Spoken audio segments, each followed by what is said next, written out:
All right, folks, welcome to Monday Night Sports Talk on NewsTalk New England. I'm Tiffany Williams. First of all, welcome back after a long delay.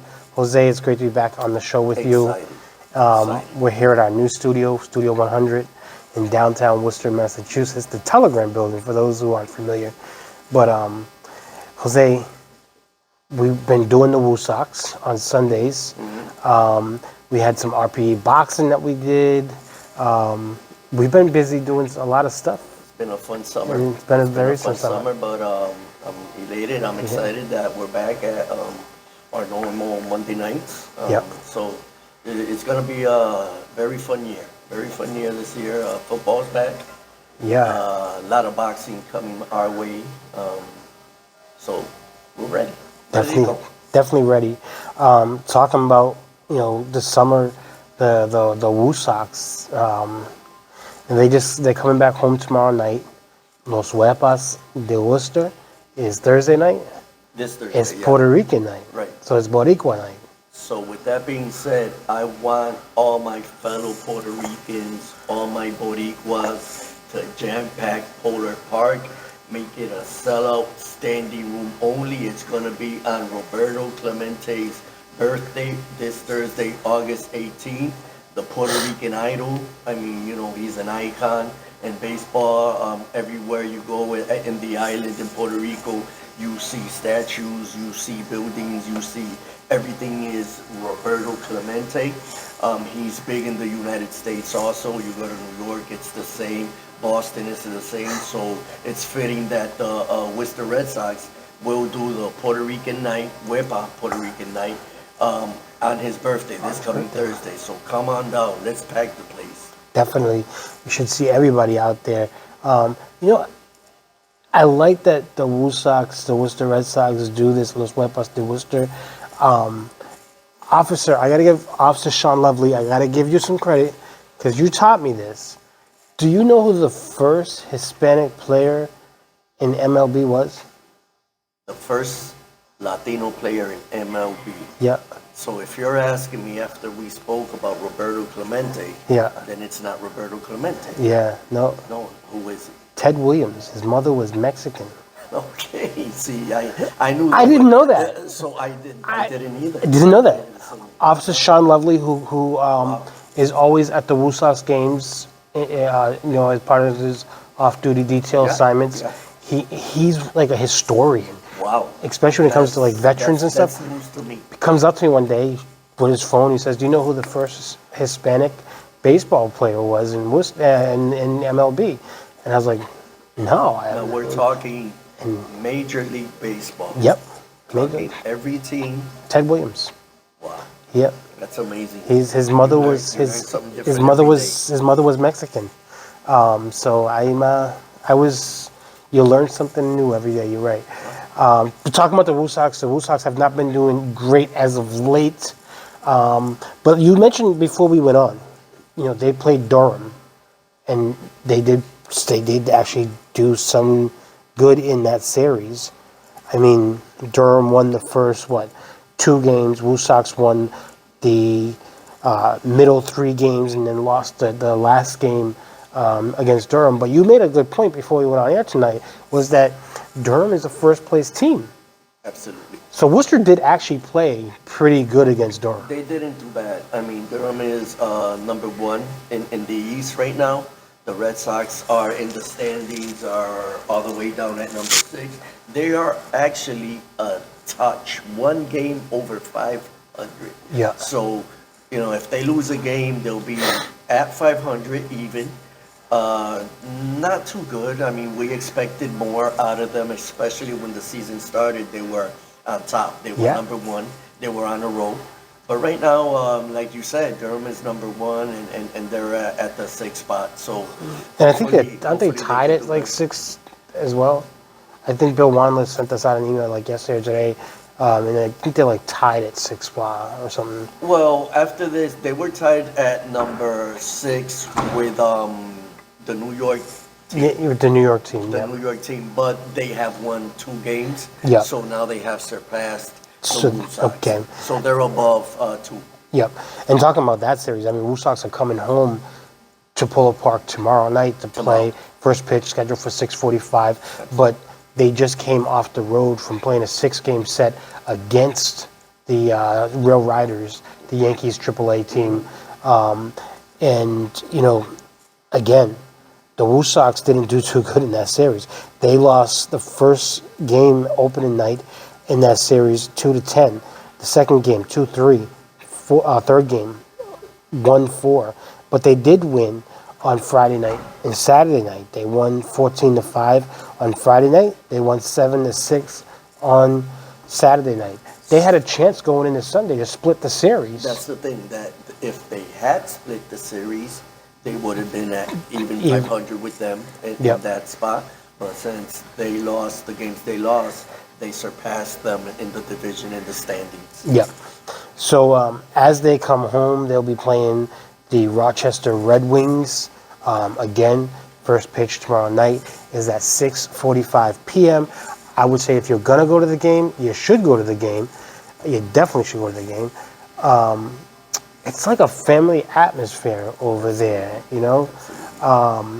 and you never are disappointed when you go to a game over there. And I've learned that from last season and this season. And one thing I got to say is, if you're going to get your tickets, go to the box office at 100 Madison Street, Polo Park. Thursday, Wepa night, Yes. Puerto Rican night. Definitely Come get your on tickets. down. Let's Definitely pack get your the tickets house. for that, All the Boricuas. I'm telling you, it's going to be an exciting event. DJs, food, family atmosphere, fun. Come down. Let's dance. Let's have a ball. Have a ball is right. The bench coach, Coach Flores, he's from Puerto Rico. He's from where my grandparents are in Puerto Rico, from Caguas. We talked not too long ago about where in the area, how far he lived from my grandparents. It wasn't even that far. So, hopefully we could talk to him. And you'll be talking to him day. hopefully this week as well. We could talk to him. We could talk to, I believe we have a Puerto Rican player. And, Almonte, Valdez. Valdez. Emmanuel Valdez. Emmanuel Valdez. Is Emmanuel Valdez. So he was born in Puerto Rico, and he was raised in the Dominican Republic, I believe. Yes. Which is really good. He's a great player. He actually contributed to Friday and Saturday night's wins for the Worcester Red Sox. The interesting thing about Valdez is that I believe he has come up slowly but surely through the organizations until he made it to AAA. And God willing, didn't he start this season actually down at like the higher A or something like that? He started in high A. Single A. Yeah. Single A. Yeah. Went to Double A. No, high A. High A, right? Yeah. Now he's in Triple A. Yeah. And who knows if he gets the call? If he gets the call to the Green Monster, that will make the first time in history that has been done. In 1 year. In 1 year. I remember how excited I was about Brian Bale when he went up. Came from Portland to AAA and then ended up pitching for the Red Sox. I mean, the kid is awesome. I told him, you're going to make it up there, and he did. So hopefully once we talk to Valdez, we'll be his lucky charm. Yeah. He'll make it up to the big leagues. And Valdez, I mean, he's a good hitter. He's got patience at the bat. So I like watching him, just like I liked watching Bale, because Bale, he was a fast pitcher. He was a very fast-paced pitcher. He got that ball. He focused, but he got it out quick. And a humble kid. And very humble kid. Very nice individual. Talking about humble kids, or he's not even a kid, is Abraham Almonte. And he is awesome. I was in the locker room or the clubhouse one night, and he was sitting there with a dice and a pen, and he's kind of breaking down the game to Jeter Downs and to, I believe it was Tristan Casas. And he's breaking the game down to them, and that's a leader. And that's somebody you want in that clubhouse. That's somebody that Chad Tracy needs in that clubhouse, a player that's going to be also a leader amongst those other players. And so young. And Jeter Downs has been a leader kind of on that team as well. Listen, switch gears here. Let's talk about some RPE, some boxing. Well, boxing is it's going to be Wow, I'm so excited. We just had Cito What? Navarro We on. didn't have Cito on. We're gonna have Cito on later. Oh, we're gonna have him on later. Yes. Okay. Well, I just saw him. That's why I'm asking. Yeah, yeah, So, I mean, that's breaking news. He yeah. spread it through social. It broke the internet today. Everybody's excited. He's going from bare knuckle boxing to his pro boxing debut, and Yeah. to do it on Rivera Promotions Entertainment. That's awesome. So we'll talk about that. Richard Popeye Rivera, who everybody knows has been fighting in our cards for a while, is fighting this coming Saturday, Yes. August 20th, in Saudi Arabia against the former world champion, Badu Jack. That in itself is a big event. That's Everybody's going to be huge. watching. He's very near and dear to us, and we wish him the best of luck. We also have Enrique Collazo from Puerto Rico via Connecticut, one of Nate Torres's guys in Connecticut. Also, And Gabi's guys in La Perla. I just interviewed him not too long ago and when Nate I went to doesn't Puerto just Rico. pick anybody on his team. He's got a stable of Oh, they fighters have an who are awesome really great stable. fighters. Well, like I said, he'll be fighting. He'll be the co-main event on the Canelo Alvarez Mhm, Triple G event. That's mhm. big, Yeah, big in itself. So there's actually a lot of great boxing coming up. yeah. Um, Going back, RPE, November 5th. We're Springfield, going back to Springfield? absolutely. AIC, American International College, once again. It was a sold-out event when it happened in July. Uh, big. This is Yeah. gonna be bigger. This is gonna be more fights. Guys that are making, like I said, Cito making their pro debuts.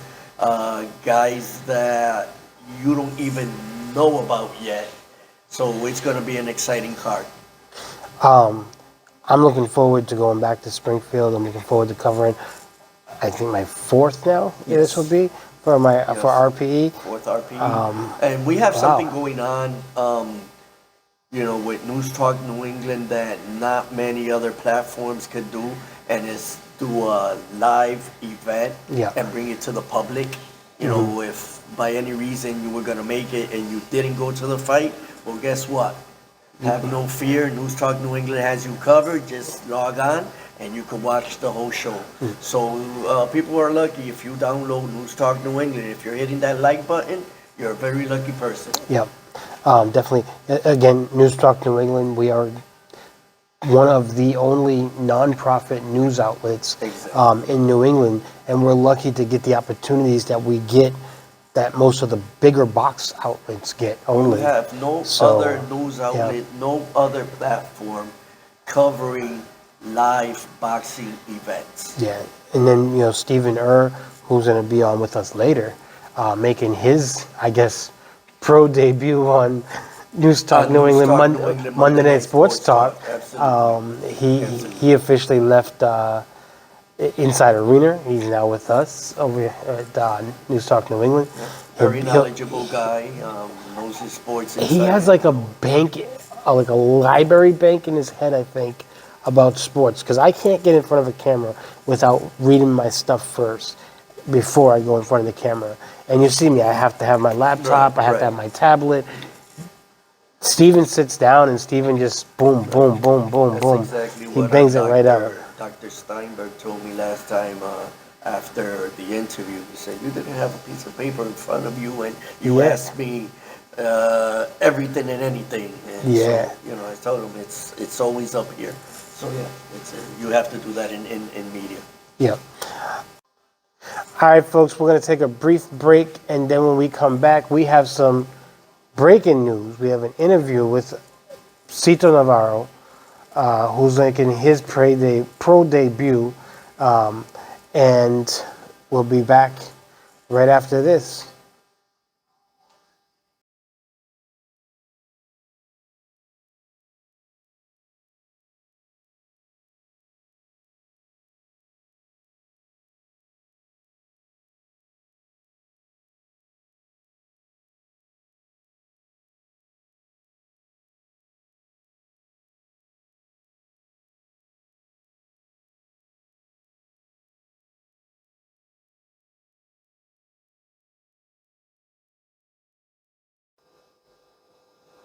All right, welcome back to News Talk New England Monday Night Sports Talk. I'm Tiffany Williams, and as I said, we have a special guest here with us tonight, Cito.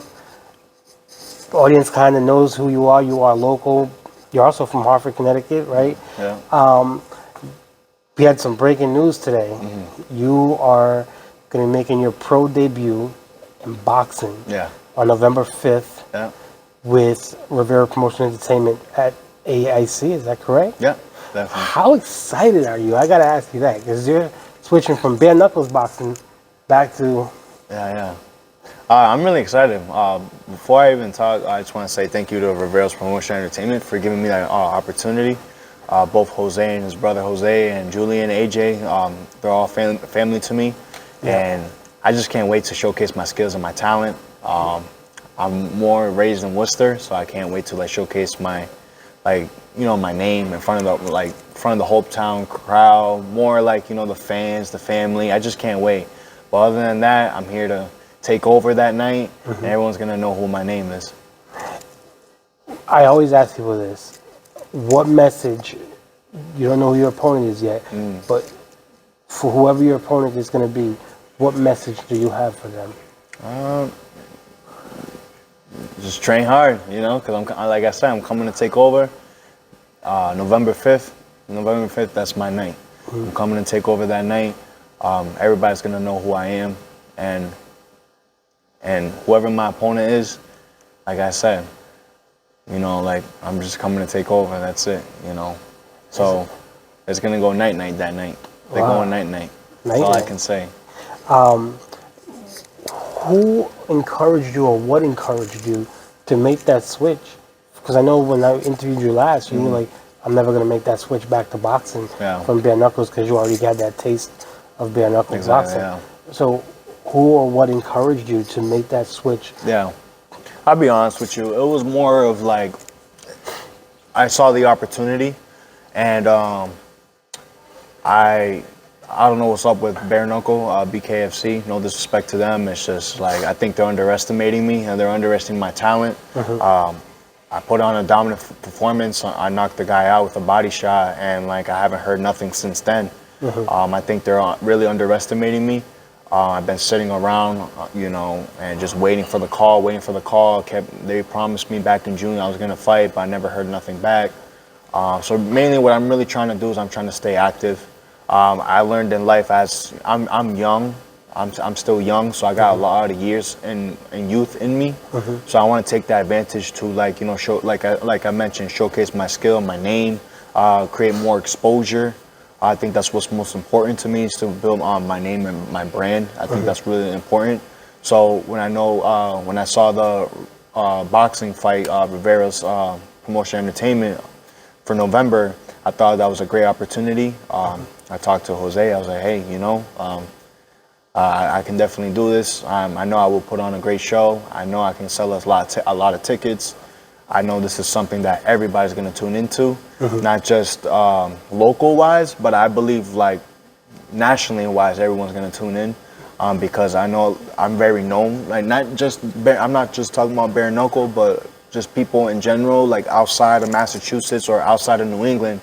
Everyone's going to really tune in, and people are really going to look at me very serious after whoever my opponent is, after I knock them out, I'm coming to show, I'm just here to take over. That's all I'm going to say. I'm not coming here to play. I'm not wasting no one's time. I'm not wasting anyone's time.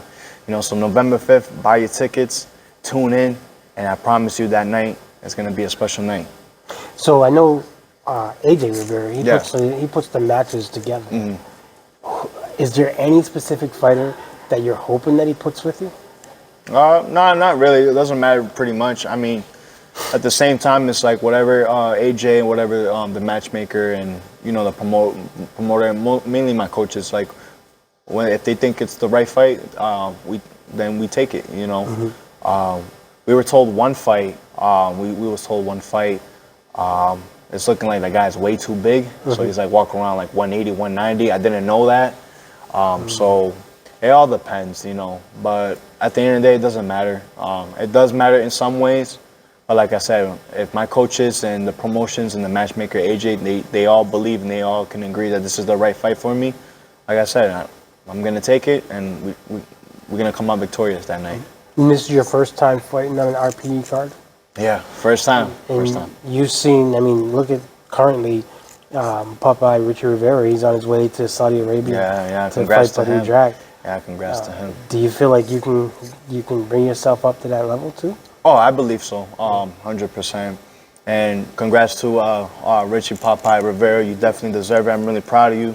Not only you're representing Rivera's Promotion Entertainment, but you're also representing other fighters that where you come from the bottom, you can always achieve your dreams. And that really motivated me. And you also showed a lot of people from our city, because you know yourself, coming from Hartford, Connecticut, like myself, it's a bad area. It's a bad place to live in. You know, not a lot of people can make it.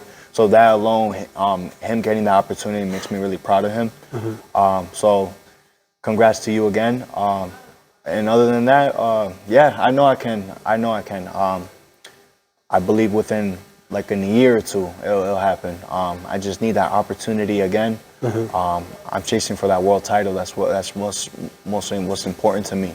Nice. You know, I feel like after this fight, I'm gonna like call out like, you know, some names, because it's like they're underestimating me. They don't know, you know, who Slick Cito Navarro is. You know, I think they're underestimating my talent. Yeah. You know, that's why I'm thanking Rivera's Promotion Entertainment for giving me opportunity so I can showcase everybody, whoever's tuning in, watching. If you're watching at home, buying the ticket, or if you're hearing rumors or whatever on Facebook, social media, like you guys will know who I am. So when tickets do become available, they can get tickets. People can get tickets from you. Yeah, definitely. Directly. Yep. So if you guys have any questions or answers, or if you guys want to come to my fight, you can always hit me up on Facebook or on my number, or anywhere you can find me on social media. You can definitely buy some tickets coming from me, and can't wait. What is your training like getting ready for this? Training. So I know a lot of fighters, they like to show off like on social media. Nothing wrong with that. I get it, because they like to, it helps them, like I've mentioned before, brings exposure. People tune in, they be like, oh, look at how this guy hits in the bag, you know. That's cool, you know. Me, I'm not like that. I'm very unique. I like to stay quiet, you know. I know I'm training. Yeah. You know, I know I'm training like 4 or 5 in the morning, but I don't like to post I just don't like to post videos of me training, because people watch that and people can study you like that. So I like to be very smart, but I'm always cautious with my opponents. Like I mentioned, whoever they put me in front, I'm not going to underestimate them. I'm going to take them as serious, like I always take them serious as my other opponents. So I think that's what's most important. Thank you, Cito, very much. Cito, for those of you that are tuning in, you can always hit Cito up on his social media, and gladly you can get tickets from him, or you can go to Reverse Promotion Entertainment. There's also a link on our website. When tickets become available, you can click on that link for fight night to get tickets to the fight as well. So we're going to head back to a break, and when we come back, me, Jose, and Stephen will be joining us for the very first time on Monday Night Sports Talk. We're going to talk some football. We're going to talk Patriots. We're going to talk Albany Arena Bowl for the National League, National Arena League. We're going to talk also about the IFL championship game in Vegas as well. So we got some good football talk coming up next. Enjoy this break.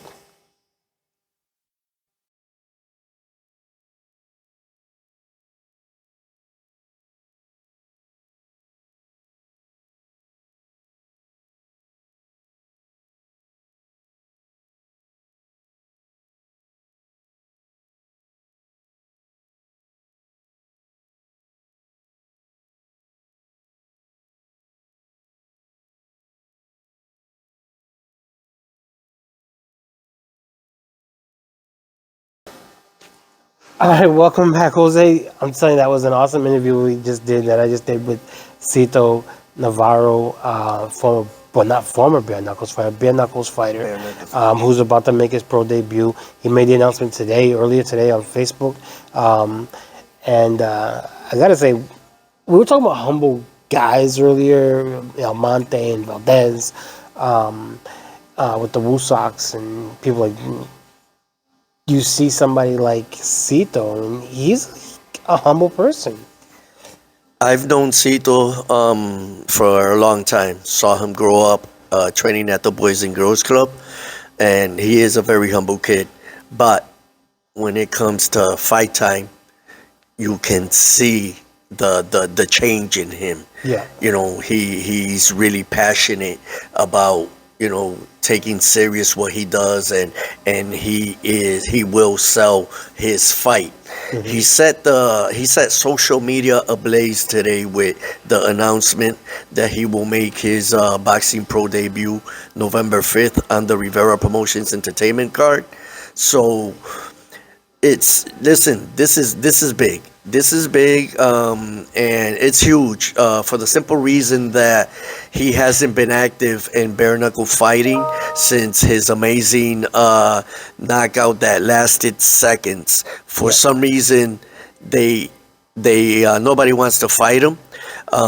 He was our commentator in the July fight for Rivera Promotions Entertainment in July, and I took that opportunity to say, Cito, why don't you make the jump to boxing?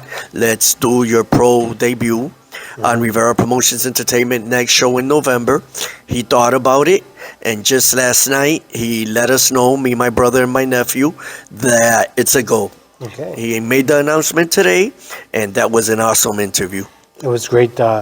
It's always great we did an interview with him before at our old location that we used to film in, do Monday Night Sports Talk, and that was a great interview then too. You know, so Yes, I said it then, absolutely. He was awesome interview. Great person to talk to. He seems very intelligent. You know, I'm really rooting for him, but at the I'm same psyched. time, I'm psyched. I'm excited. I'm I hyped. mean, I always tell you, I'm gonna say this now. Like, I've covered, I think this will be my fourth fight for RP that we've covered Absolutely. for News Talk New Yep. England. But listen, if folks missed July, if folks missed, I believe it was April, not April, earlier this year at AIC, and then back in November, December, I think it was, before the new year, if in Webster, if folks missed that, you don't want to miss this fight card that's going to be at AIC. this will be the last RP event of 2022, and it will be the best yet. Yeah. It's an exciting jam-packed card. At that venue that was sold out last time we did the event there. There's exciting bouts like, Cito, who's gonna make his pro debut, and a couple of title fights, and so it's gonna be a great event. Well, pretty soon we're gonna put out the whole fight card and start promoting it. It's November 5th, Saturday, November 5th, so we got 3 months to get ready for it, but it's gonna be an explosive card. Yes, definitely gonna be an explosive card, and I can't wait for that. Listen, we've got a lot of football to talk about tonight. We're gonna be talking about the Patriots, Arena Football Bowl, and we're gonna be talking about the IFL Championship game, and then there's an upcoming game with the Patriots this week. They're playing the Carolina Panthers This Friday, this coming Friday, absolutely. and we're gonna bring in someone who has not been on Monday Night Sports Talk yet. Talking about pro debuts. Talking about pro debuts. He will make his pro debut on Monday Night Sports Talk. That's right. And he just left last Saturday night in Albany. Let me tell you something. People were bypassing players, owners of teams, other players from other teams, fans. We've covered the DCU Center. Yeah. And we've seen at the Pirates games how the fans will flock to the players after the game. Mm-hmm. People were bypassing players, even the owners, coaches, everybody else were just walking past some of the players and stuff, and they were going up to Steven to shake his hand and to talk to him and stuff like that. Even outside as we're doing our pregame, after the pregame, people that were walking on South Pearl Street in Albany and stuff like that at the block party started walking up to Stevens, talking to him and stuff like that, and Wow. So Awesome. we're getting a gem Awesome. over at NewsTalk. Yeah, New so England. yes, we are So- very lucky. We're getting someone like Steven. He is very knowledgeable, very humble person, by the way. So he will be making his pro debut. I don't know if come he'll be on with us every Monday night, but we're getting him tonight. And stay tuned because he'll be with us. Yeah. So we're gonna go to some Patriots highlights, and when we come back, Steven will be joining us to talk about last week's game with the Patriots against the Giants. We're going to talk a little bit about the Patriots versus the Panthers this week on Friday night.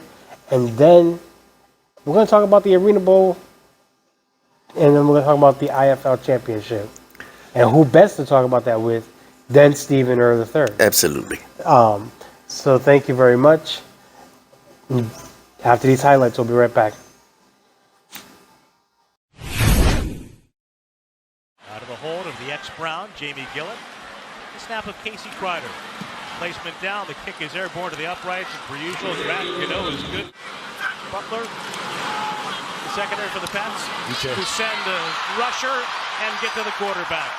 For the Patriots with Josh Uche there to finish up Sam Roberts. Roberts gets the middle pressure here, right up the middle, and it's Uche, to the right side of Jones. Jones does that deep play fake away. Roberts with the initial pressure, he misses. Again, a new opportunity for him. He's played defensive back the last couple of years, corner and safety. Now a chance on a punt return. He's got a drift to his right, retreating to the 15. He's going to take it along the right side, past the first man, along the right sideline 35, across the 40, and eventually brought down by board at the New England 44-yard line. 3-2 as Hoyer takes the snap. Giants with an extra rusher. Throw again for Wilkerson down the right side, and he lays it in there with a catch on the fingertips inside the New York 20. Another go route to the outside. Patriots really showing they're trying to stretch the field this year. Two great releases back. They're going to break from the huddle and look to snap it perhaps. Game clock at 4. Snap to Hoyer. Bouncing right. Rolling. Throw to the end zone. Caught by Thornton. Touchdown, Patriots. Yeah, they grabbed his shoulder. They grabbed his jersey. It's a really, really nice job by Thornton. So it's sort of that scramble drill.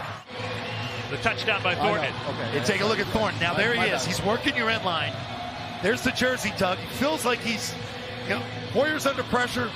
The scramble drill is once you move, the guy furthest away works that back end line. Inside guy goes. That's a nice job on that drive by Brian Hoyer. Pretty impressive. So he has shown signs the last week or so of really improving his route running technique. With Buffalo several years ago, play fake, sets up a throw across the middle, wide open receiver on the run across the 40 and a fumble forced on the hit by Mitchell into the arms of Butler. He's running that crossing route behind Wilson. There's your pop right there, falls out, and there's Malcolm to clean it up. And now the Patriots have a first down and 20 from the 17 as a result.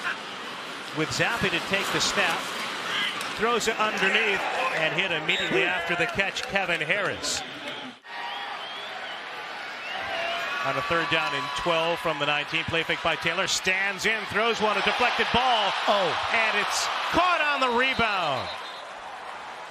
We've seen it in the other Super Bowl, the Karam down in front of us at the 5-yard line against Seattle. Taylor rolling, directing traffic, finding a wide open Johnson. He underthrows it a bit, but Johnson able to cradle it for a first down catch in front of Wade. Joanne Williams over there as well for the Patriots. So no doubt about it. Now on a first and goal from the 7. Taylor off the back foot, fires down the middle. Touchdown Giants to Richie James, who kept this drive alive with the deflection at midfield. You look at number 80 right here. This is Joanne Williams defending him here. Joanne Williams, he ends up getting beat. He gets step right here. You see a little outside spin move. Snap back to Bailey Zappi, trying to elude the pressure. Could not. Caught at the shoelaces. And he is brought down by Trenton Thompson. Before the second half of play, Taylor with a give and a big hole and a cutback and a run across the 40. With a tackle made by Jalen Elliott. Third down and 10 from the 45 of New England. Short drop, quick set, and another deflection. This one up for grabs, and it lands incomplete. Elliott had designs on a pick, and then at the last second, Joanne Williams reached in and flicked it away. The snap to Taylor, dropping back, flushed, rolling right. Taylor throws underneath, And another deflection. I don't know what was going to come out of that play. This half come to an end. Of the second quarter. First down and 15 for Zappi and company. And again, he's backed up deep in his own end as he takes the snap. He's looking to throw a long ball down the left side. Back shoulder for Nixon. Cleared the way for separation and has a first down out to the 47. Zappi gives him a catchable ball because he's actually covered here. He's going down the boundary. He finds the ball in flight. Illegal contact, defense number 37. That penalty is declined. First down, result of the play. So a couple illegal. Harris in the backfield, counter handoff, and he is stuffed. Dropped in the backfield, in fact, with a loss of 1.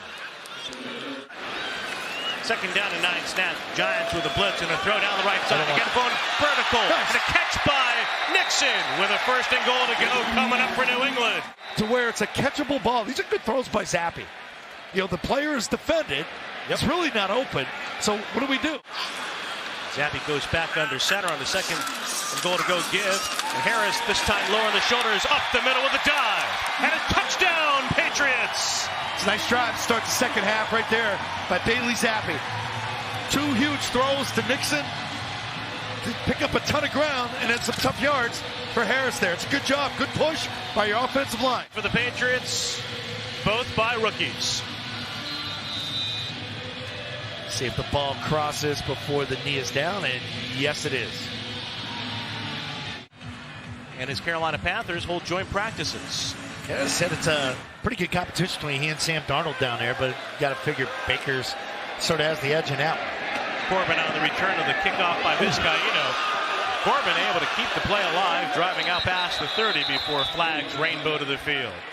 Give up a penalty to give the team the ball on basically the 50-yard line. Davis Webb, third quarterback of the game for the Giants with a run by Antonio Williams, and that's his first rush. And another big play by New York on the ground worth 17. Yeah, fight through it. Giants stack the receivers in a tight set. Waist high snap for Webb. Blitzer coming, dumps it off left flat. The catch by Williams wrapped up and brought down along the near side. Then Marcus Kemp in motion tight. Another give to Williams, and up the middle he runs into the end zone. Touchdown Giants, and they're back in the lead. Sets him up inside the 10-yard line. That's just a good push by that offensive line. Squared up. Again, you're up to the backers there. Second down and 10. Webb takes the snap, play fake, drops back, shuffles up, and he throws it to the near side. Nearly picked off by Jack Jones, but caught by Doss. You know, I think Nixon has been a little bit more impressive so far this summer.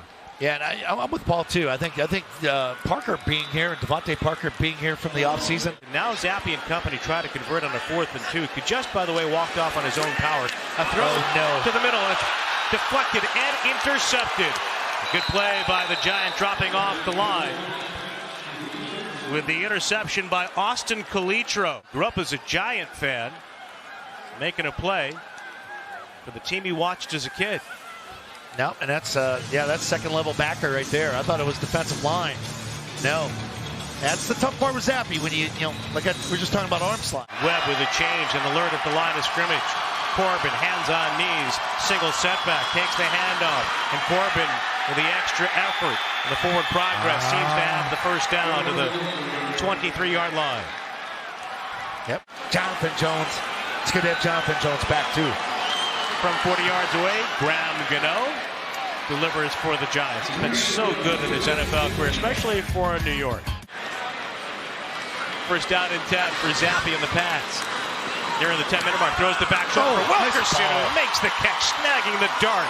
And a first down reception out to the 42-yard line. It's not a double read. You know what route you have. Now streamlining it. 3rd and 2 from the 16. Webb throws, deflected pass, flutters incomplete. That's where Mack really made that big jump. It's a good cut by Strong, and then the hole. Now Zappi able to escape. On the rollout, keeps it alive for Wilkerson. A catch along the far side, and Christian fights free. And gains a good extra 4 yards on the lunge. Did you go down for something? I did not get the memo. Didn't make it there, which was good for me. As much as I love ice cream. There's a throw to the end zone, caught by the backpedaling Humphrey. Touchdown, Patriots! Kid's a little bit of a gamer, man. does a nice job because the blitz comes, and you can see that the line tries to cut it down. Going right up right here. We got a lot of space. He gets by that first guy zapped. He sees it, puts it up to where only his guy can see the ball, and that's a good job shielding the defender from the football and making the catch. So he's got the lead so far in that quarterback competition with Kenny Pickett, first round pick. Williams off the handoff, up the left side, brought down by Ronnie Perkins. A good drive starter for the Giants. That's so bad. I'll beg your pardon. So bad. Bad pun intended. The give to the young man from Austria. But right now it's a chip shot for Graham Gano. From 24 yards away, the kick lifted to the uprights. And on the final play of the preseason opener, the Giants have won it. Thanks to the swing of the right leg by Graham Gano. New York 23 and the Patriots 21. All right, welcome back. Those highlights, I'm telling you, that game this past week against the Giants.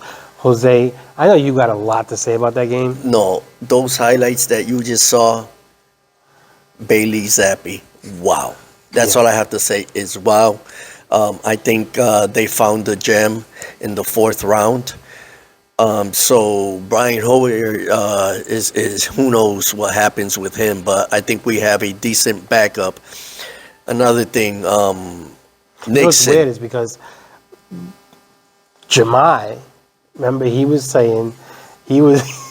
I don't know where he came out Well, with this. before I don't know where Jemai came out with you speak to the gentleman next to me, Yeah. let's let Jem- everybody know who he Yeah. is. Let's introduce him. So why don't you go ahead and We introduce talked him, about and this then young man. we'll let him. We'll talked get about back this to the young man, highlights. The before we went into the highlights, we talked about this young man who was up from Inside Arena.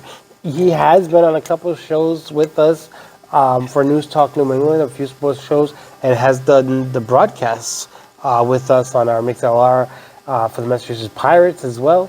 But Saturday night was officially your final arena football game for Inside Arena. Yeah. But you'll be back with us next year doing some broadcasts, I hope, for arena football. And you'll be doing college football with us, live broadcasting college football with us, and you'll also be live broadcasting with Riley on Friday nights, some Friday Night Lights, and hopefully Jose maybe can show up to some of those Friday Night Lights games. Okay. Especially, I know Jose loves college football games, so I know he'll be there for college football day, game day. And we're planning. I think we're planning on like 10 different colleges, a different college game day each week this year, instead of just one college this year, which is gonna be really interesting. Yeah. But Stephen you are officially with NewsTalk New England. Yeah, I've been working with you guys for a couple months now. We've done, as you said, MixLR broadcast with Massachusetts Pirates. We're going to be doing some college football games here in the New England area. Saturday night, me and Tiffany and Jonathan Burgos were in Albany, New York for the National Arena League Championship game between the Albany Empire and the Carolina Cobras. And that was officially my final game with Inside the Arena that I've started 7 years ago. So again, just want to thank everybody for supporting us the last 7 years. And best of luck to Todd Mintz, Justin Kelm, and DeLorne Fleetwood, who will be taking over for me in my place. But I'm very excited to joining Jose Rivera, Tiffany Williams, John Burgos, Jemai Williams, and the whole team here at NewsTalk New England. We got a lot coming, so be sure to stay tuned. Yes. See what we have coming. Definitely have a lot coming. Oh, yeah, especially so for much. sports. We have a whole list of things coming, and it's great because we have our sports director, Jose, and we have our assistant sports director, and you guys working together. That's gonna be great to see some collab. I saw you guys earlier. We were outside checking some stuff out, and you guys were like, "Yeah, we can do this. We're gonna do this. We're gonna put this together and do this." And so I'm loving this combination that we have, and hopefully more road trips. Yes. Burgers and hot dogs cooked on the George Foreman, and we cooked our burgers and hot dogs the night before on the George Foreman, packed them up the next day, and we headed on the road to Albany. And next thing we know, we're being handed tacos. No, yeah, that was very good tacos. Shout out to Legit's food truck down in Albany for supplying us with free tacos. It was something bomb tacos. I don't remember the name, but I do know the Bengal salsa on that one taco. was The what? awesome. The what salsa? Mango Mango salsa. salsa. Oh, mango. Mango, Oh, yeah. yes. It Anything was- with mango. Absolutely. It was Amazing. Absolutely. I was glad when I gave Phil the option of what he picked the pork and Yep. and he left me That was with very the good, very good. So yeah, we were trying to save one for you, but it probably wouldn't have made it back to Worcester. Yeah, I don't know. It probably wouldn't have made it back to Yeah. Worcester. Probably wouldn't have made it to tonight. Right, exactly. Definitely not. I don't Probably would have think been eaten by somebody. so. Yes, I'm sure. Jonathan probably would have eaten it. Right. Yes. Kudos to Jonathan Burgos. But anyway, welcome aboard.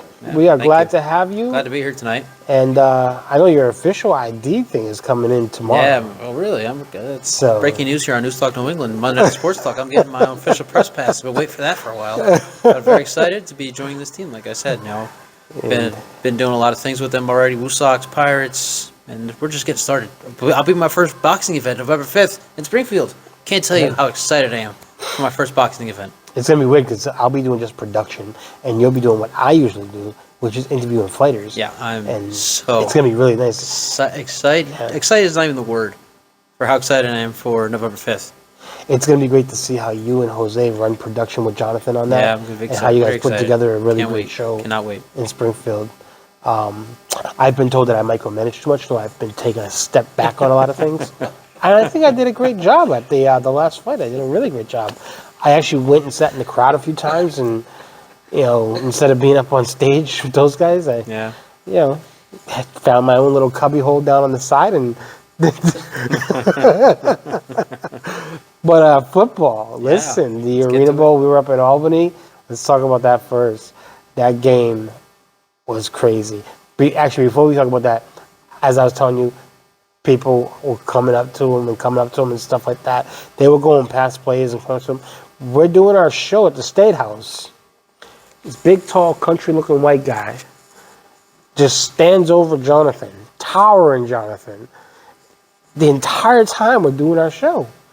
And I'm like, who is this guy? As soon as we get done with the show, the guy goes, Steven, how you doing? He goes, I am from the Warbirds, the owner. Warbirds? The Warbirds, the West Texas Warbirds out of Odessa, Texas. Oh, wow. Mr. Leaf Curtis made a surprise appearance in Albany, New York. We met him at the New York State Capitol.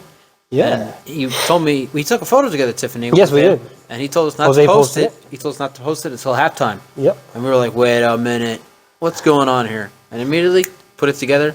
And it got announced at halftime, the West Texas Warbirds are becoming the 8th franchise to join the National Arena League in 2023. Yep. Oh, wow. So we So were like, you knew something was up. we knew something Yeah. was up. We were very excited to be the first to figure it out. We were like, oh, damn. Yeah. But as always, we keep it professional. We keep it ethical at News Talk New England. And we don't just put breaking news out there. Right, One of our waited. sources asked us to hold back until we release something. Absolutely. That's what we kind of That's do. what we did.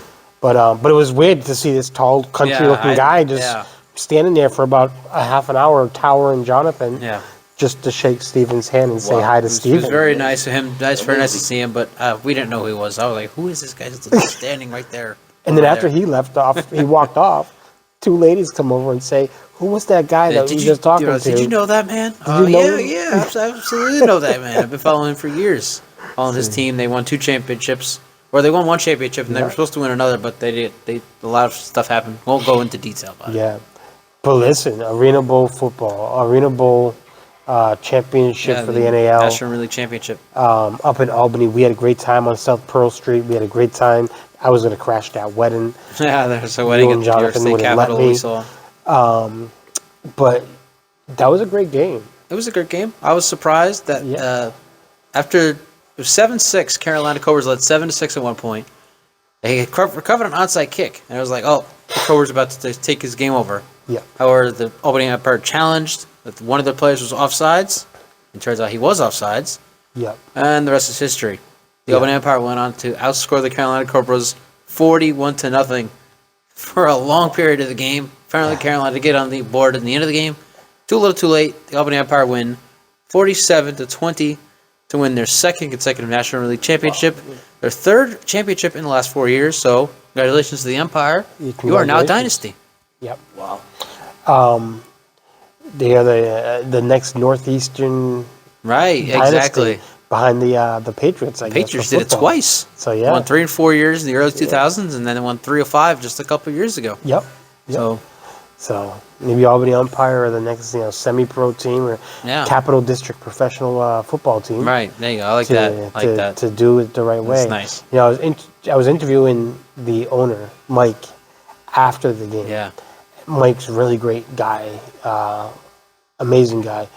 Thank you, Mike, for having us and allowing us to be there. Your city, Albany, was very accepting and hospitality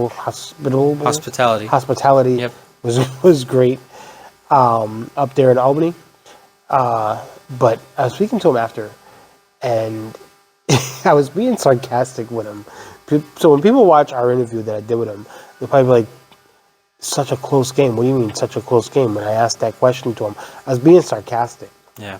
I was like, did you think the game would be that close at the end of the game? Because it was like 21 to 46, 47. So at the end of the game. Yeah. So I was like, did you think the game would be that close? And he was like, I didn't think it would be that much of a runaway for us. Exactly, right. You know? But they did. There was a runaway game on the Albany Empire's part for them to win the championship. And I made this point with him, and I made it during the pregame, is Albany played Carolina three times during regular season, and they got dropped all 3 times. So to the Carolina Cobras. And then, so to see them go into the championship game and defeat the team that just defeated you 3 times during the regular season, that's good to watch. But Prince, he made a great statement when I was interviewing him, and that was the league would trash talk them the entire season. They wouldn't even give them their flowers, he said. And basically like they wouldn't even acknowledge us when he meant, they wouldn't give us our flowers. They wouldn't praise us, Well, he said and he will plant his own flowers. and he'll plant that the team will plant their own flowers. their own Yep. flowers. That's exactly And what they they did, and that exactly is what they did.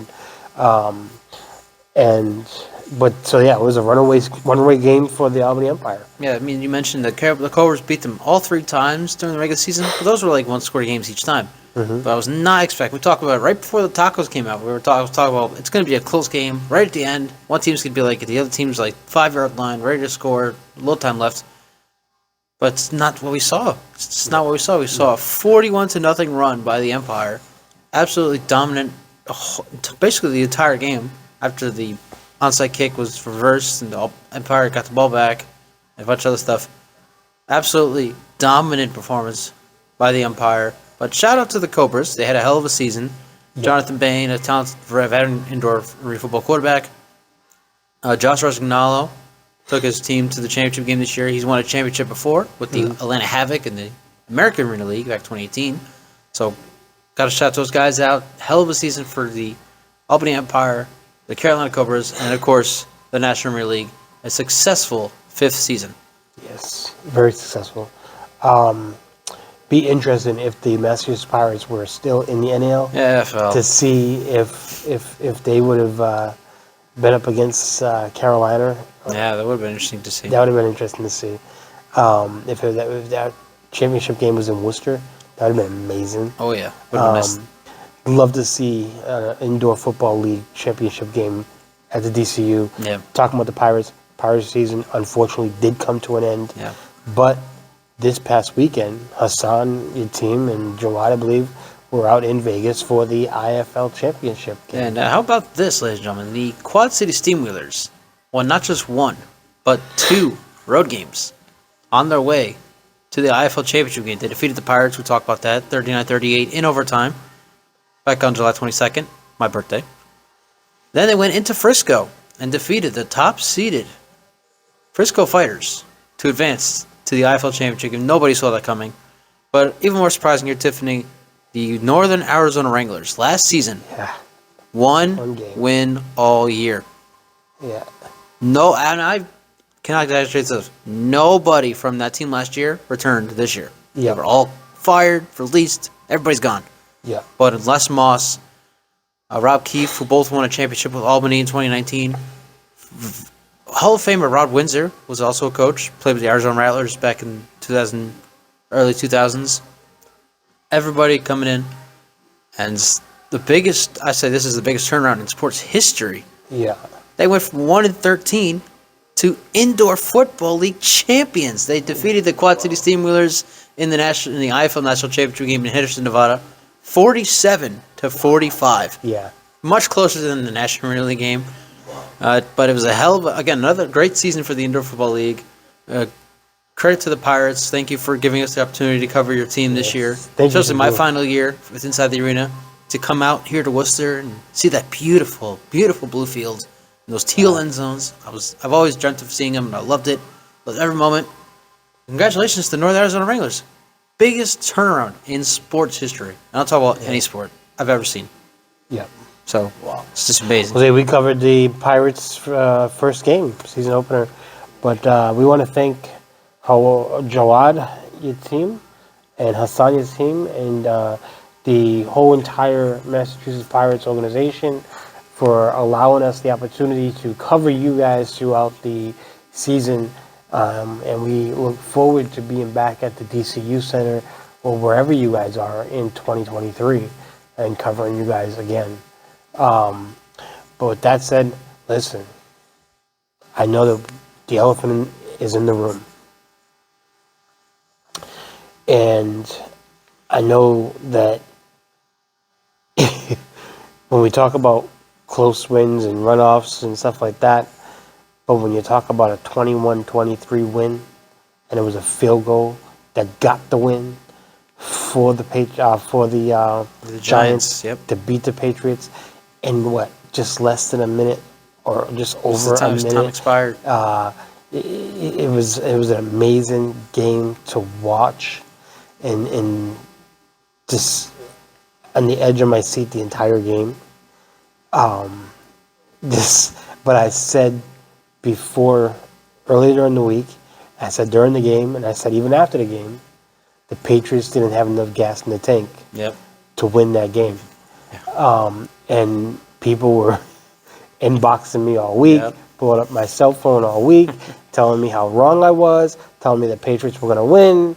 And you know how New England fans are. New England fans can get pretty vicious. But guess what? I like the Patriots. I do like the Patriots. They're a good team. But they didn't have the gas in the tank to win that game. I'm sorry, Jose. They definitely did not have the gas in the tank to win that game. I wouldn't have started Hoyer, first of all. I would have put Mac Jones in there. However, I can understand why BB Belichick did not want to put Mac Jones in there. He doesn't want to put him in there in the preseason game. Right. And he said last Monday, he said, we haven't even had that conversation yet about who we're going to start on Thursday. And of course, right after that, when he said we haven't had that conversation, he said that literally right after that, his next comment was, well, we don't even know if James White's going to play on Thursday. Right. And James White ended up retiring. He was talking about, well, we might start this person instead of James White. Yeah. He didn't even, he has confidence in his team, but I think he said, everything is a process right now. Some of these guys, and he even said last week that some of these guys, they've never played in the NFL before. They're learning a whole new system, a whole new playbook.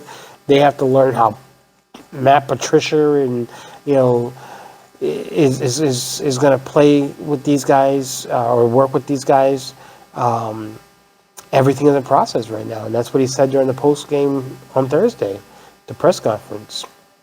But I like how he just kept saying that. It's almost like I'm here just to get paid. Yeah, pretty much. And that's what he kept just telling these guys. And the reporters were like, well, we haven't seen this system that you guys are working with before. The other thing I think cost them that game, too, they should have started Mac Jones for one. I would have put Mac Jones in there. You're going to win the game if you put Mac Jones in there. And then if you wanted to maybe pull Mac Jones out later on and then bring in Zappy, whatever the heck, Sloppy,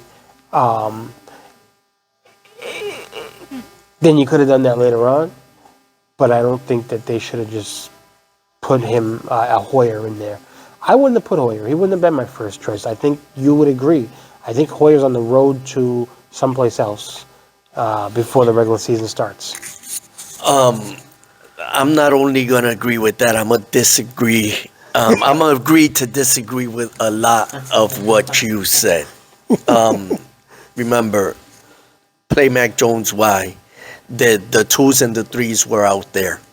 You had no starters. The Giants played the starters. We didn't. No. So they should have won that game because of what the new head coach, Brian Dable, who was the offensive coordinator for Buffalo, he's just trying his ammunition in his first year as head coach. So he started his starters. We started our twos and our threes, and to be honest with you, that's what BB has to do to see what he has. Wilkerson has been on the practice squad, caught a touchdown. Nixon, who I believe this is his second year, caught a touchdown. And Thornton caught the touchdown, who is a selection from this year. Brian Zappi is a rookie quarterback. So we had the Joneses, cornerbacks, who had a fabulous game.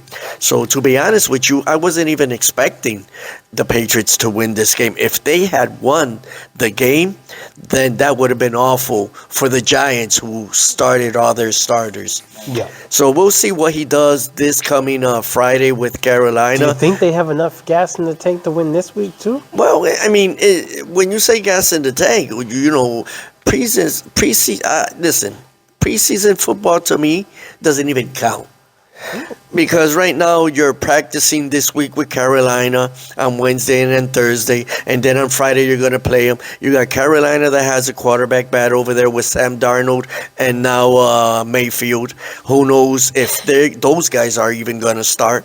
Belichick needs to see what's going on with Zappi. He wanted to. This was a measuring stick, either to keep Brian Hoyer or to see what's he going to do in the future for a practice squad quarterback. But other than that, I think it was a very good game, even though they lost. Yeah. Listen, I think they got a chance of winning this week, actually.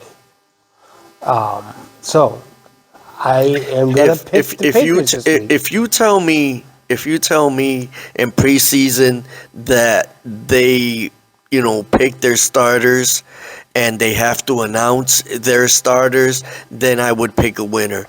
But preseason play, you have no idea who's going to start. You have no idea who's going to play. Preseason is the process of building up your team to get them ready. It's to see your undrafted free agents. It's to see your rookies. It's to see the guys you have signed in the off season. Yeah. This is like practically a tryout for all these guys. Your starters are already your starters. They're in the sidelines. They're practically the cheerleaders in the preseason. This is just to see what you have out there with your twos and your threes. And so I like what Scott Zolak said, though. And I'll probably never mention that show that much mention that name that much. But I like what Scott Zolak said when he was talking about Mac Jones. He said, Mac wants to be out there playing. Mac doesn't want to be sitting out there on the bench and stuff like that. I'm pretty Mac sure. wants to be out there playing. But so what I wanted to ask though was Zolak talking about Mac Jones, or was Zolak having a flashback of his career? Probably having a flashback, because you got to remember, Zoe was a backup his whole career. Yes. So he backed up Bledsoe, he backed up Brady. Yes. He can't are you talking about starting Hoyer or Mac Jones? Are you comparing Hoyer or Mac Jones to Zolak? No, because Zolak said he was talking about Mac Jones and how Mac Jones was sitting on the sideline and sitting on the bench. Yeah, and he's stuff like holding that. he's holding the pad and he wants to at he wants least to be be in out that there game. for a play or two. Yeah. But remember, you're risking a lot. What happened to Zach Wilson and from the New York Jets? Mm-hmm. Now the kid is injured, and unfortunately, it was only a couple of drives.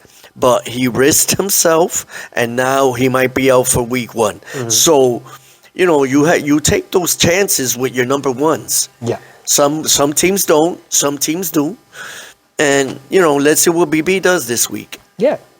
All right. The Patriots and the Giants met in the preseason for the 31st time. The Giants are the Patriots' most frequent preseason opponent.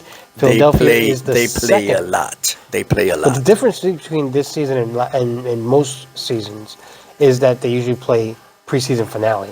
Right, This season they opened up. right. So that was the difference this year. The only other team that they've played more than the Giants is from Philadelphia. My Eagles. Well, not my Eagles, but my second team. My second team. Yes. He said my Eagles. Well, You heard that. yeah, because my second team is the Eagles, and not that. For those that don't know, well, why does he have two teams? Yeah. It's not that I have two teams, because when the Eagles played the Patriots in that Super Bowl that Philly won, I was rooting for the Patriots. I was happy it was those two teams, but my hometown is Philadelphia, PA. That's where I landed as a baby. So that is actually my hometown. My mother was from Massachusetts. My father was from Philadelphia. That's why I still have love for the Eagles. That's where And the why boxing not? comes in. Huh? Is that where the boxing comes in? Boxing comes in, absolutely. My brother, a 3-time world champion, Jose Antonio, was born in Philly.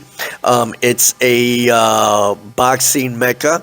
Everybody knows Rocky, the movie. It's a Philadelphia movie. They have And his statue. if they don't remember Rocky, the newer, younger kids, they probably know Creed 1 and Creed 2. Yes, so it has to do with It has to do Rocky. with Rocky, yeah. But it's good to have a team in the NFC and a team in the AFC. Yeah. So I have one in each side. Yep. In a break from the last 16 preseasons, the Patriots opened the preseason with the New York Giants rather than square off in the preseason finale. What I found interesting this week and what I loved about this week's game is that Malcolm Butler played in his first game in a Patriots uniform since 2017 after returning to the team this past offseason and was in the starting lineup. Butler spent his first 4 seasons with the Patriots, 2014 and 17. He was in his couch when BB called him. He was retired. So he wasn't even playing. Yep. He wasn't even playing. Let's talk about Taekwon. Taekwon. Not Shaquan, not my husband. Thornton. Thornton. So I am hoping and I am praying to God. This kid is 160 pounds, skinny as a beanpole. I'm hoping they don't break. He doesn't break him when he's catching passes for the Patriots. But there was other second, third round receivers out there. There's a kid called Dobbs in Green Bay that is having a heck of a season. You have another kid, Kansas City, picked up that is awesome. You have Pickens in Pittsburgh. There is 3 or 4 other rookie wide receivers that are having fabulous preseasons and camps that we should have, well, the Patriots, I can't say we, sorry, that the Patriots should have picked before Thornton.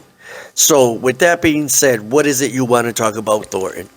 No, just that Thornton, it was his first NFL reception, resulted in a 2-yard touchdown pass from quarterback Brian Hoyer. Talking about Hoyer, on the last play of the first quarter to culminate in 8-play, 55-yard drive. It took 8 plays, 50 yards to make that touchdown. Right. So for Hoyer. Listen, this kid, he's a second-round selection. Mm-hmm. He was the fastest wide receiver in the combine. Mm-hmm. I mean, blazing speed, the fastest. Mm-hmm. So that's probably why the Patriots picked him up, they didn't pick him up because of his abilities on the field and his strengths. I know taller, bigger wide receivers. They picked him up because of his speed, hoping that they've never had that outside wide receiver. And now, Mac, they want to unleash the Kraken this year with Mac. See how he does with Parker being on the field with him this year. That if he has a good year, they'll be okay. So a lot of people say that the reason why, and not me saying this, I don't agree with this. A lot of people say the reason why that BB didn't play Mac Jones is because he's becoming too frustrated and could not learn the system during training camps. During Who could not learn the system? Mac Jones. Yeah. So he has been, and he actually admitted it himself that he has been getting frustrated because he's been having a hard time learning the system. That's hard to believe because No, he actually said that last Tuesday in the press conference. learning the system. That he's having a hard time getting the system because not everybody's getting the plays right. So it makes him get frustrated. Yeah. You don't want to put somebody in the game that's going to get frustrated if everybody's not getting everything right. It's weird because they have defensive coordinator Matt Patricia now he's calling offensive plays for the Patriots. So that's kind of what the whole confusion is about. And it makes it more confusing because you don't just have Matt Patricia calling plays. Right. You got Joe Judge also calling plays. Yeah, so like, when these guys got their helmets on, you got two people screaming in your ear calling plays. It makes it kind of so confusing. I can see where the confusion comes from. Absolutely not. Yeah, but I don't know if it's the system. He played in the same system last year, was the best rookie quarterback. But so this year, the system's changing. It's a This is what Belichick said. It's a process. We're all adapting to this new process. We're all learning this new process. This is what he said during postgame, and he kept saying to every reporter that kept asking him, "Well, we're not used to seeing this and this." And I think that's what was confusing Mac Jones too during training camps and during these practices, is that he's used to the system that they played last year. He got that right. He got that down pat, and he was playing good last year. Even though I was probably one of his biggest critics last year, he did play good last year. So to see him get frustrated, like he said, everybody gets frustrated when you see that your team and even you, or he said even me included, is not getting everything right. And you have to get everything right. And I think that's maybe the level of comfortability that he has with himself and that Belichick might have in him might have come into play as to why Belichick didn't put him in that game. Because I think that just like the Giants did put their starter in there, I think that, and we've seen where Tom Brady has played in preseason games. But I think that there was probably maybe a little bit of a comfortability issue. And that's probably why Mac Jones didn't get put in. But who knows? I mean, you know what the Patriots, what Bill Belichick likes to do? He likes to keep the media always guessing. Yeah, he definitely does. And that's why he says things like, it's a process. Yeah. Everything's a process. Like Jose was saying, I pretty much agree with everything Jose said about this game. The Giants started all the starters, Patriots started, none of the starters. Yep. That's one reason they won the game. I think he said backup quarterback. I love Bailey Zappi just as much as him, just as much as Jemai. Yeah. I remember listening to the NFL draft on ESPN radio. But Jemai said, Mac Jones is leaving. He's out of here. He's gone. Zappi. He said he's going to bet. He said break us on that. We have to get at least 2 more years. Mac Jones. But this is what I mean. You saw the same thing I saw from Jemai. Yes. He was already to send Mac Jones packing his bags. Mac Jones had a great rookie year. So Jemai, like Stephen just said, pump the brakes. Yeah, I mean, Pump the brakes. I love Bailey Zappi, the fourth round pick, 153rd overall at Western Kentucky. But Mac Jones had an astounding rookie year. Let's see what happens this year. Let's see what happens the year after. Yeah. And then we can start talking about maybe Bailey Zappi taking over for the Patriots. If he's even still there in 2 years from now. Yeah. Exactly. He could be another Jarrett Stidham. Or another Garoppolo. Another Garoppolo, yeah. See, you know what I was thinking of, Garoppolo. We don't know what the future holds. Mac Jones hopefully can get it together with this new offensive play calling with Matt Patricia and Joe Judge both calling plays. So And like that was where Belichick said, "This is a new process," Right, yeah. and that they're all getting used to this Yeah. new process. Even the media was confused, and they kept trying to ask for some clarity. You know, the only one that got it was Steve Burton, and he's like, "I liked the play calling," so he's like, "We just got to get used to it." You know, that's the thing, and shout out and happy belated birthday, by the way, to Steve Burton. Yep. Happy birthday, Steve. Steve always showing us love when he sees us out in the field, coming up, taking pictures with us, giving us hugs and stuff like that. So we always got to show him some love. That whole WBZ, CBS family, Yep. we got to show love to all the time. Shout out to them. I'm in the bullpen. Wu Sox scan when Chris Sale was down here, sitting next to Dan Roach and during BP and a ball, it would have been either if the ball was a little bit lower, it would have been either my face or or Dan Rochi's face. That would have gotten hit by that ball. Better somebody else than you. Huh? All right. Yeah. Yeah. We won't say any names, but yeah. All right. Wide receiver Trey Nixon. He returned a second quarter kickoff for 25 yards. He had just one kickoff return for 0 yards. During his college career at Central Florida, Nixon also lined up to field a punt return in the third quarter that was far caught. What did you guys think about wide receiver Trey Nixon? Well, we do know the Patriots, however, they don't not have the best of luck drafting receivers, especially in the first round. N'Keal Harry, by the way, now with the Chicago Bears, has suffered what appears to be a serious ankle injury. Do not know how long he'll be out, but just goes to show Patriots have the worst luck drafting receivers, especially in the first round. Hey, Steven, so it's an interesting story with Nixon. Nixon was the last player drafted by the Patriots last year. He was a Adams pick, Ernie Adams pick. Ernie Adams was retiring from the Patriots. Belichick let him pick. It was all over social media.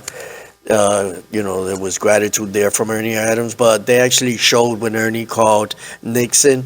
So this kid is actually an Ernie Adams pick, and I'm rooting for them for that fact that BB didn't draft him. Talking about not drafting wide receivers. So that's not even a Belichick pick. That's an Ernie Adams pick. And he's having a fabulous camp. He's having the first game you saw, he was all over the field and he did okay. But just so you know, that's not a Belichick pick right there. You know, Nixon had 30-yard receptions, two 30-yard receptions in the third quarter from quarterback Bob Sloppy, with a 36-yard catch and a 32-yard reception. The plays helped set up a 3-yard touchdown run by 2022 sixth-round draft pick Kevin Harris. And Nixon finished the game with 4 receptions for 81 yards. That's awesome. That's pretty good. That's awesome. That's awesome. Yeah. Amazing. So my other question is, what do you guys think about wide receiver Christian Wilkerson? Go ahead. So Wilkerson is one of those late bloomers. Last season he had a fabulous camp, had a fabulous preseason. He was used in some games, elevated from the practice squad. The year before that, he was also elevated a couple of times. The Patriots have been lucky that he hasn't been plucked, off waivers from other teams when they're looking for a wide receiver. They've been very lucky in that end. But I think Wilkerson is one of those guys that it's either release Nixon or Wilkerson. They can't have them both. They're not going to release Thornton. He is a second-round selection from this year. Send Butler back in again? No. It's between these two wide receivers. So they gotta release. They can't keep them both because they have a big selection out there of wide receivers. And Bourne makes the team, Parker makes the team. Um, oh my God, what's his name? We signed him last year, and he really didn't do anything. The ex-Raider there, he'll make the team. And Yeah, Nelson Aguilar. Aguilar will make the team. So, they do have wide receivers, none household name, only Parker that came from Miami this year. So they'll keep one of those two. It's either Wilkerson or Nixon. One has to go. Unless they could keep him in the practice squad without anybody picking him up. Yeah, so like you said, we're looking for Wilkinson to do something special this year. He'll probably be the number 2 receiver behind Devontae Parker. They'll be looking for him to be number 2 behind Parker. So it'll be exciting to see how that works out, pans out. And I'm also excited for, by the way, I think tight end John Smith is still with the Patriots, former Titan. Big fan of his as one of the top 10 tight ends in the NFL. Very excited to see him bounce back because last year I think he had maybe one catch. It was not a good year, 2021 for John Smith. So hope for a bounce back year from him. So Christian Wilkerson led the team with 8 receptions for 99 yards. He spent the majority of the last 2 years on the New England practice squad. Wilkerson was elevated to play in 3 games last season, including a start in the game versus Jacksonville on January 1st when he caught 2 touchdown passes from quarterback Mac Jones. With that being said, going back to your question, who do you cut? Who do you let go? Who do you put on the practice squad? Who do you keep up there? Can you just elevate him and keep him there? And then maybe if he messes up during the season, send him back down to the practice squad and call somebody up from the practice squad? What is against Wilkerson right now is that he is what I call a registered practice squad. That he's already been there, done that, and seems to stay there with nobody picking him up. He started some game for the Patriots, so we know what he can do.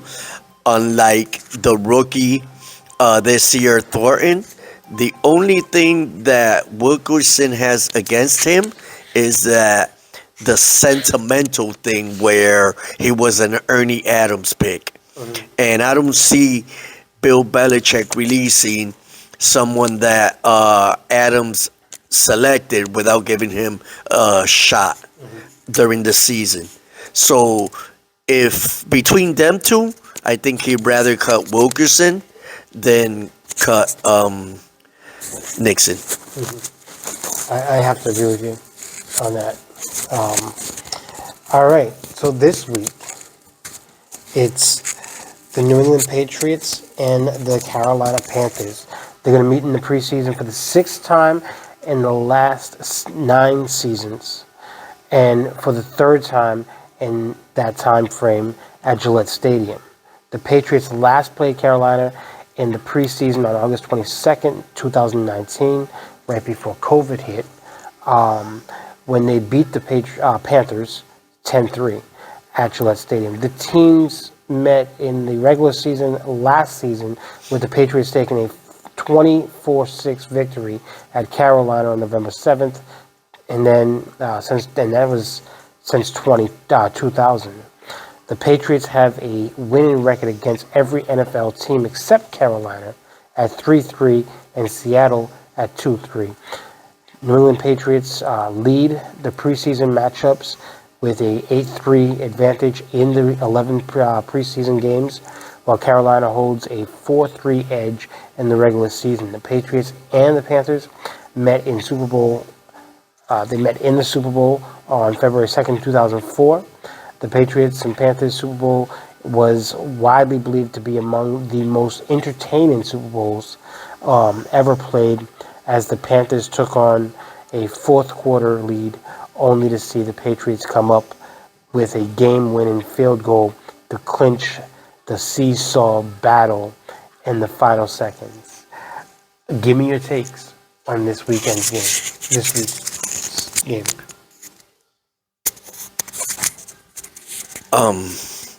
Like I said earlier, depending on who starts for Carolina, Are they starting Darnold? Are they starting Mayfield? Are they starting their third quarterback?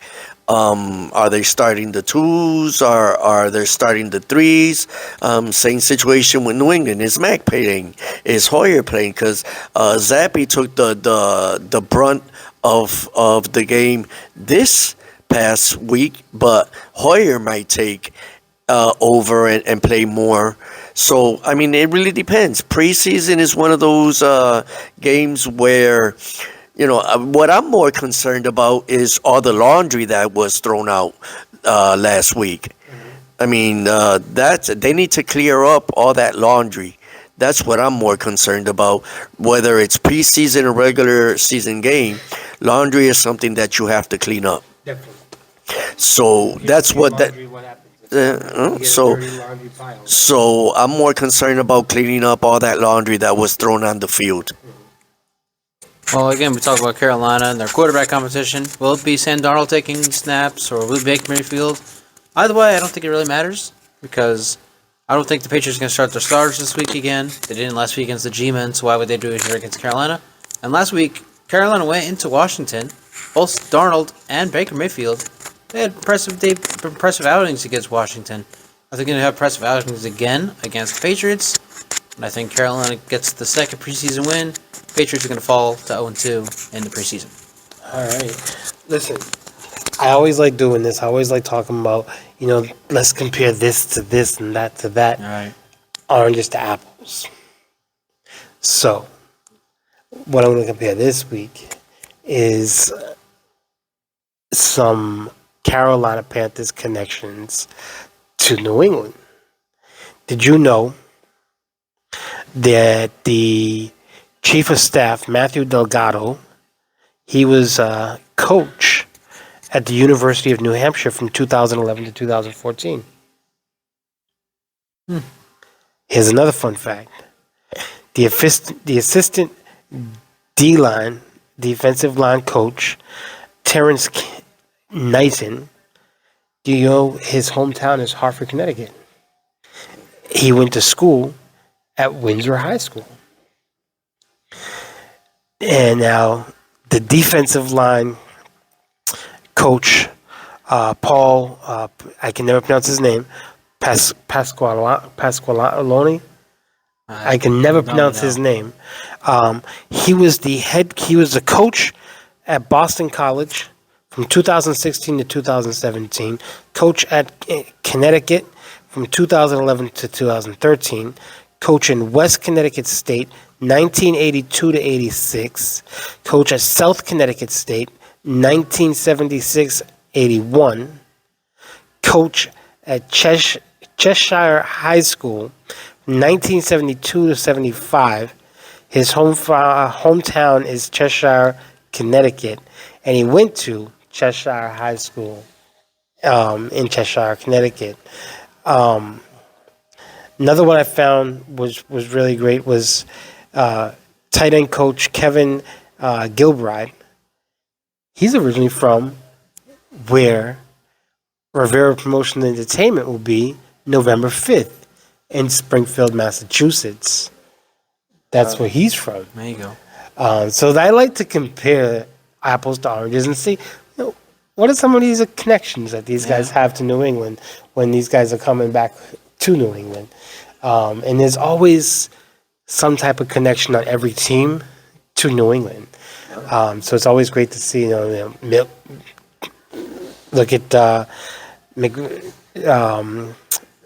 Gilbride, Springfield, Massachusetts. Yep. We're going to be there in a couple of months. Yep. We were just there a couple of months ago, But it's always good to see homegrown people that come back, but they're not coming back for a good reason. They're coming back because they want to beat our butts.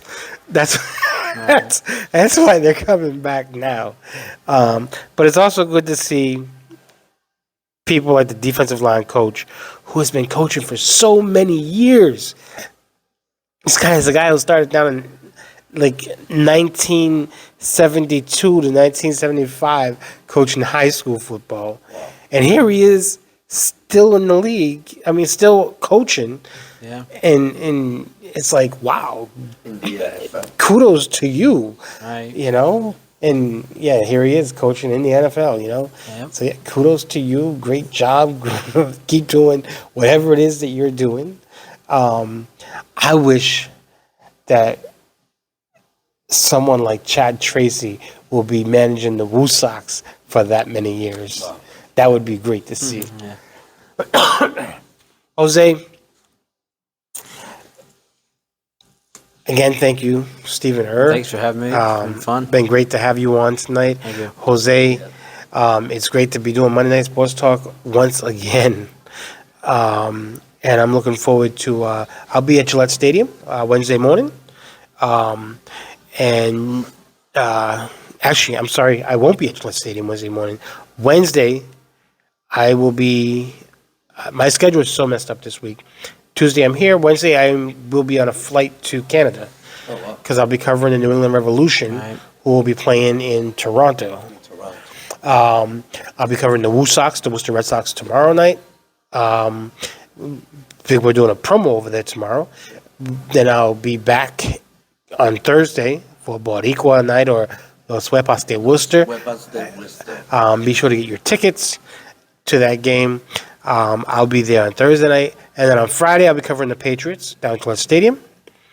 On Saturday, I'm back on a flight, heading back to Canada to Cover another Revs game. Montreal Yeah, Montreal. to cover the Revs again. Yep.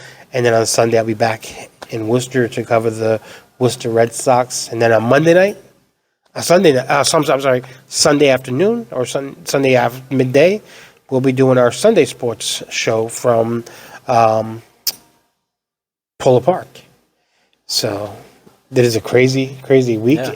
It is sports filled. I mean, you have Woo Sox back in town. You have down the road in Hartford, the Hartford Yard Goats are back. And then you have the Revs playing 2 games this week, which normally they don't do. But they're playing 2 games in 1 week. And then you also have on top of that preseason football, the Patriots playing at Gillette on Friday against the Carolina Panthers. So it is a busy New England sports week. Very much so. And I'm just excited that NewsTalk New England will be covering it all. So it's really exciting. But I want to give a shout out to Rivera Promotions Entertainment, to USANA Health Sciences, and to Zen Water. Give them a shout out. And to the Woo Sox, to the entire crew over there. From the ambassadors to the ushers to the security to the front office folks. And thank you to Bill Wanless as well, and to Brooke Cooper and Joe Bradley. But also, we did a great show there a couple weeks ago with the team president, Great time. Dr. Steinberg. And to Woo Sox Nation, we thank you for your support because they support us 100%. They really support us. So it's really good. Jose, what do you think the quarterback will be starting this season for the New England Patriots? Do you think it'll be Sloppy? Or do you think absolutely it'll be... not. Mac Jones is the franchise. You do know why I'm calling him Sloppy, right? I do not know, no. Because of that one turnover. Oh, okay. Okay. Yeah, that's fine. No, but getting back to Mac Jones is the franchise quarterback. Mac Jones is the future. So Jamai can pump his brakes. Yes, absolutely. And I'll tell him when I see him, pump your brakes. Zappy will be, if anything, another Garoppolo, another Patriot quarterback drafted that will not see more than 4 years or will be a backup unless, God forbidding, something happens to Mac Jones and then he gets his shot and his opportunity. But Mac Jones is the future. Did you know there's a lot of Alabama connections? In in this game. But did you also know that there's 2 Atlanta Falcons connections in this game as well? In this game, Yeah. what are the connections? Justin Bethel and Jacob, help me pronounce his name, Teodi Mariner. Justin Bethel played in 2018, and also Jacob played For the Falcons, you mean? for the Falcons. But what amazes me most about this game is I love looking at how many players come from each college, and Alabama. It's 1, 2, 3, 4, 5, 6, 7, 8, 9, 10 players in this game between the Patriots and most of the players are from most of the New England Patriots players that are going to be in this week's game. Well, it's no are secret from Alabama. that Bill Belichick has that Nick Saban connection. I mean, it's Nick Saban comes from the same, it's that coaching tree. It's that they are best buddies, they are compadres, and any player that is a star, Nick Saban prefers that he goes to the Patriots. My favorite college team, and I don't usually say this, but my favorite college team, the Florida Gators. There are 2, Trent Brown and Josh Hammond, and they are former Gators on that Patriots team as well. Carolina's got 3 Gator players. So it's going to be an interesting game to see, I want to see, what I like to do sometimes? I like to compare the stats afterward and see which players from what colleges performed better. So I guess I've been called a bean counter before because I like looking at stats too much after games. And I think like when you see my emails go out, I kind of put too much stats in my emails sometimes. So, but listen, I'm psyched you're going to be at the game. I am going to be at the game. I'm not going to be at the game as media. I'm going to be at the game as a fan. And tell me who you're going with. There you ask. There you ask. Is it a designated driver?